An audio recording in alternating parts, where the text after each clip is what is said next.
Fala galerinha, tudo bem com vocês? Espero eu que sim. Bom, a gente estava aí falando de, do populismo, das ditaduras na América Latina. E para terminar o capítulo, a gente vai falar sobre a Revolução Cubana.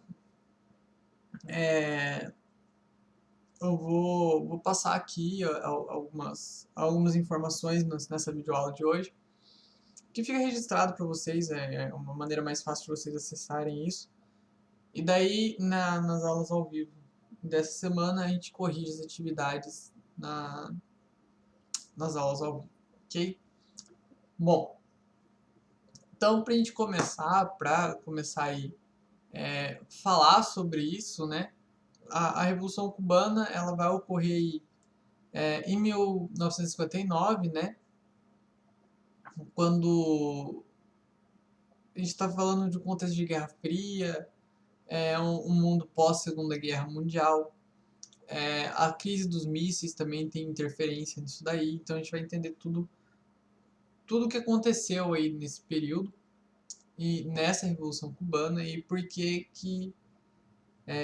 a Cuba acabou se tornando aí um país muito fragilizado devido a isso. Bom, desculpa galera, passou um carro de som. Bom, então continuando, né? Então, ó, Revolução Cubana, ela é um movimento, né? Um movimento de guerrilha que derrubou o governo ditatorial do Fulgêncio Batista. Era um governo ditatorial que a gente tinha em Cuba. E a Revolução de Cuba, né? Ela implanta em Cuba, na verdade, essa revolução vai implantar em Cuba um regime socialista. E ela vai vincular essa ilha do Caribe, né, a uma política econômica da União Soviética. Então a gente tem ali no Caribe, muito próximo aos Estados Unidos, uma ilha de acesso, né, aos soviéticos para a América, e isso daí vai gerar um certo conflito entre os Estados Unidos e entre a União Soviética. O que a gente pode ver então, né, que a gente já viu no ano. Não, a gente não viu junto isso. Esses viram no sétimo ano. Bom, independente. Literalmente falando independente, independência. A independência de Cuba, ela foi obtida através de uma guerra entre os Estados Unidos e a Espanha. A Espanha acaba sendo derrotada, os Estados Unidos passa a exercer uma influência extremamente forte nessa ilha. Não sei se eu já comentei com vocês, mas caso não tenha comentado, comento agora. Quando os Estados Unidos vence essa guerra e começa a ter um certo domínio dentro de Cuba, eles começam a transformar Cuba, né, que é uma ilha, em um paraíso fiscal, onde eles lavavam dinheiro, é, fizeram implantação de cassinos, bordéis, entre outras coisas, justamente para lavagem do dinheiro e para ser um paraíso onde eles poderiam ir e sem preocupações do que pode acontecer ou não. Eles eram a lei ali dentro. Para consolidar tudo isso que eles foram fazendo, o Senado americano vai aprovar um projeto, né, do senador Oliver Platt, que daí vai ficar conhecido como a Emenda Platt, e obriga os cubanos a incorporarem a sua Constituição, ou seja, a Constituição americana vai ser incorporada em Cuba, e isso se chama Emenda Platt. E essa dava aos americanos, né, o direito de intervir no país caso aconteça alguma instabilidade política, e isso obviamente ia acontecer. Não é o que acontecia lá em 1898, acontece até hoje. Essa interferência estadunidense muito forte em países que se consideram perigosos, digamos assim. Bom, Com isso, né, com a emenda Platt, né, parecia uma ordem de tutela político, econômico e militar norte-americana sobre Cuba, né, e ela incluía também, né, em 1903, a concessão de um território de 117 quilômetros quadrados em Guantánamo, no sul dessa ilha de Cuba. E posteriormente seria construído uma base naval e uma prisão nessa região.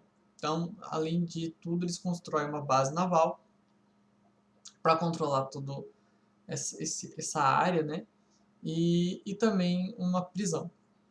Já na década de 1950, a economia cubana, né, baseava-se quase exclusivamente na produção de açúcar e 35% da fabricação eram controladas por capitais norte-americanos. Então pensem só, pensem muito bem. Vocês lembram de algum modelinho que tinha que produzir açúcar para a metrópole? Sim, aqui no Brasil, com Portugal, a gente vai ver esse mesmo modelo sendo usado em Cuba. Estados Unidos praticamente colonizou Cuba. Se for analisar, não colonizou, Cuba já tinha pessoas, mas no sentido de os Estados Unidos ele vai querer colonizar o Cuba, tipo, fazendo eles trabalharem e tudo mais para eles. Enfim, eles também exerciam a influência sobre as terras, né, o turismo, cassinos, indústrias, e cerca de 80% das importações de Cuba provinham dos Estados Unidos. Bom, as causas que vão levar aí a Revolução Cubana. Em 1952, o Fulgêncio Batista, que era o presidente atual de Cuba, ele era um ex-sargento, né, que já havia governado essa ilha, e ele assumiu o poder através de um golpe de Estado, obviamente, e apoiado pelos norte-americanos, obviamente também.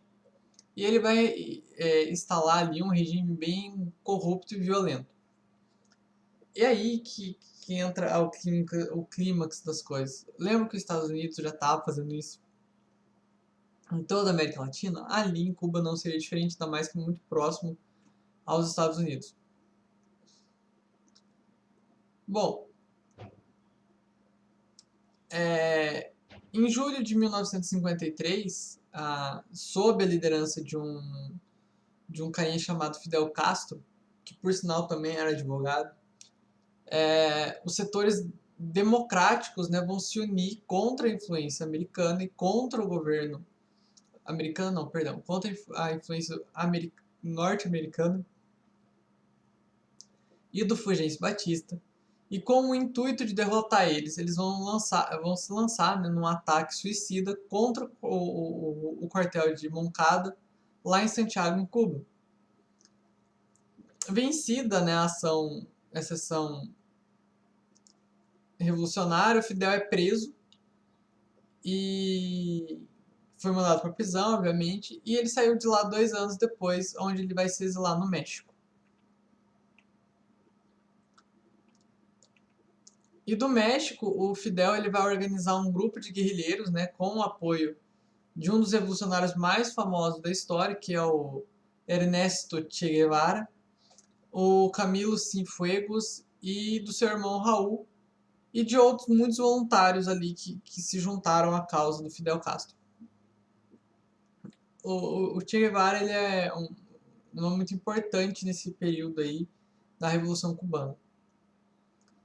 Então, em 1956, né, eles vão desembarcar em Cuba e depois do primeiro combate contra as tropas do governo, os sobreviventes vão se jogar no meio da mata e ali esse grupo vai crescer muito rapidamente com o apoio de muitos camponeses da região.